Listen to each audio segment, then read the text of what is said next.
at the Democratic budget and the Obama administration budget that produced the Democratic budget, that the debt is unsustainable. This is a budget that would double our debt in 5 years. If it goes out to 10, it would triple our budget and our debt. And as a matter of fact, it spends too much, it taxes too much, and it borrows too much. And we have got to start putting some common sense in this budget process, or we are going to go into an abyss. We must take the reins of this budget and hold it back. Today, our debt to gross domestic product is 57%. That's pretty high. The average over the last 50 years has been about 40%. This budget, the underlying budget today, would take our debt to gross domestic product ratio to 80%. That is simply unsustainable on a long-term basis. In the Great Depression, in World War II, we saw numbers like that. You cannot sustain it over a long period of time. It was brought back down after World War II so that it was in the 30% range. 40% is optimum. We're at 57. We would go to 80 if we don't do something.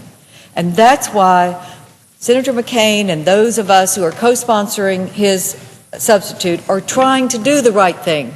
We are trying to produce an alternative that is responsible and takes care of the needs of our country at the same time.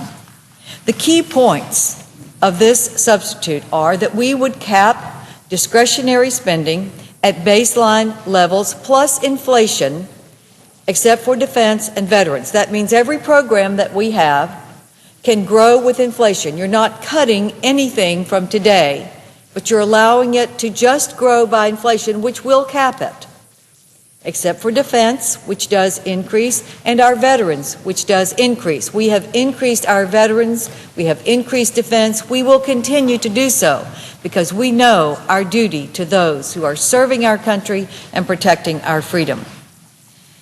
This substitute also extends the 2001 and 2003 tax cuts. That means marriage penalty relief will be extended. It means we will not put a shock into the stock market by increasing the capital gains and dividends rates at a time when we want to shore up our stock market.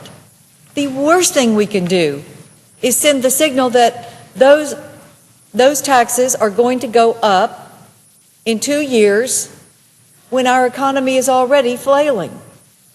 It will lower everyone's tax burden, everyone's. It will keep that 10% rate instead of moving it up. It will keep everyone's tax burden lower. Marriage penalty relief is something that I'm going to offer an amendment on if this substitute doesn't pass, because we need to make it permanent.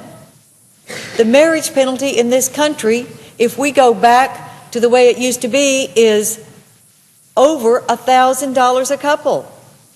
Is this a country that wants to dissuade people from getting married? That is the core of our family support in this country. So our substitute will extend the tax cuts, including marriage penalty, including every bracket, and including capital gains and dividends to encourage savings and shore up our stock market. It also takes the bigger picture view. This is a 10-year substitute. So it ensures that revenues collected from closing the tax gap would only be used for debt reduction. This is planning for the future. This is saying we are going to bring down that debt burden that is in the underlying bill before us. It will not be used to increase federal spending because we're going to cap that at the baseline plus inflation. We're not going to hurt anyone. We're not going to also add to our debt. In fact, we would cut $4 trillion from the budget that is before us. The senator's time has expired. Thank you, Madam President. I hope my colleagues will look at this responsible alternative. Thank you, Madam President.